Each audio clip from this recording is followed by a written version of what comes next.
From a meeting of economic minds to a gut-busting burger, there's a lot to digest in today's edition of CNN Student News.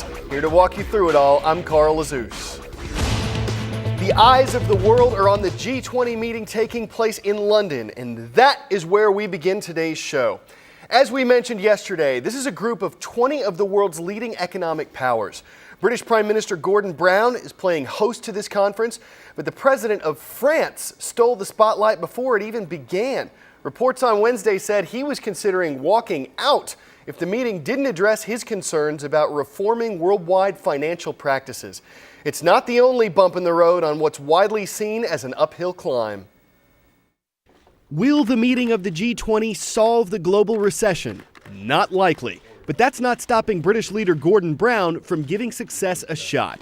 It's a global problem that requires a global solution. And here are 5 ways in which he says success at the G20 could be measured. First, fix the banks. Stabilize how international banks operate and restore people's confidence in them. Then, get the world economy growing again. Experts don't expect that to happen this year, so leaders are trying to ensure it'll happen in the near future.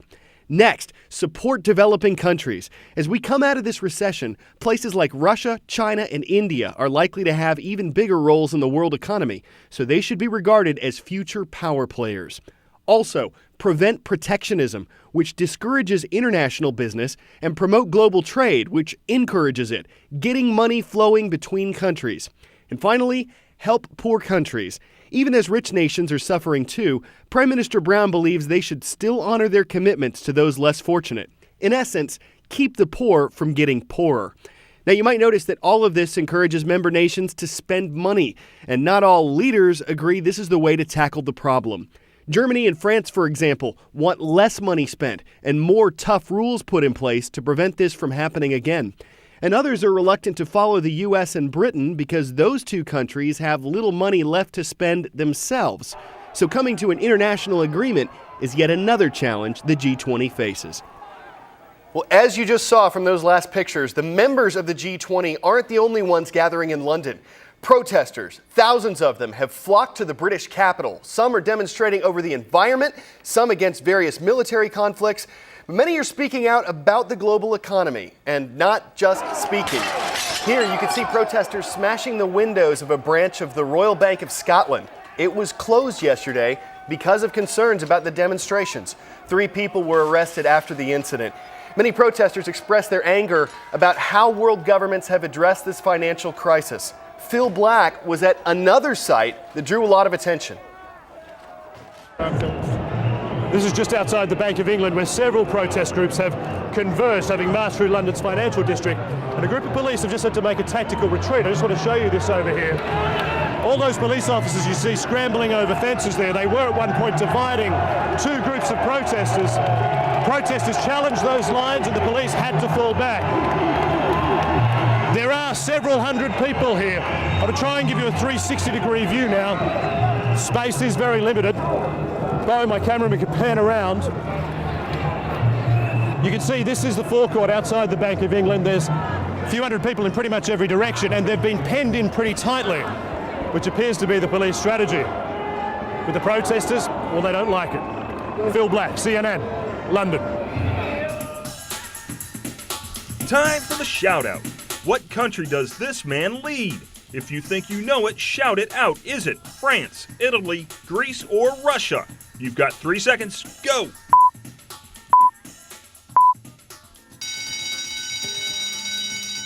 You're looking at Nicolas Sarkozy, the president of France. That's your answer, and that's your shout-out.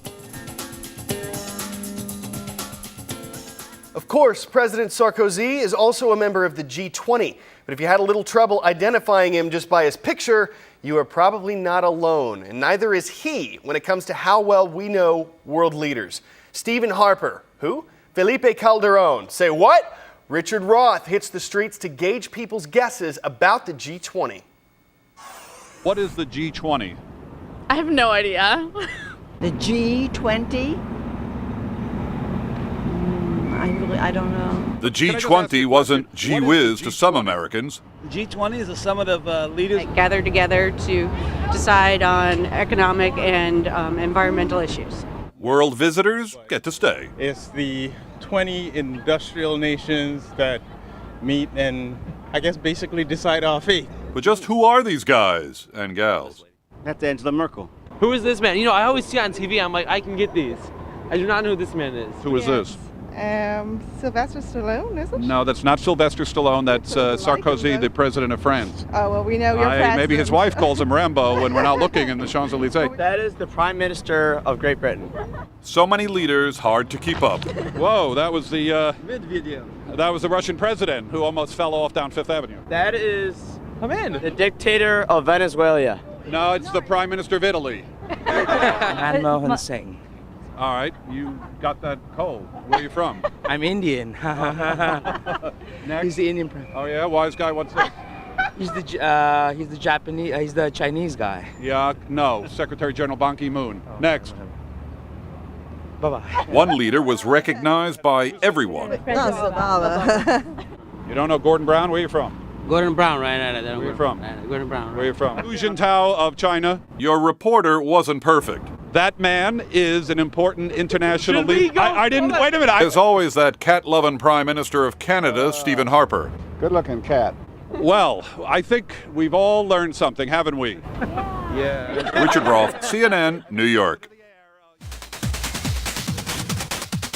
Time for some fast facts. Autism is a brain disorder, and an estimated 3 to 6 out of every 1,000 American children have it.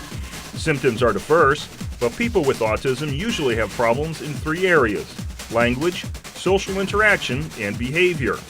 The first signs of autism usually appear before age 3. And although treatment of the disorder has improved greatly, autism cannot be cured. This disorder affects tens of millions around the globe. And that is why the United Nations declared April 2nd, today, as World Autism Awareness Day. It's designed to focus on the disorder, people who have it, and treatments that have been successful.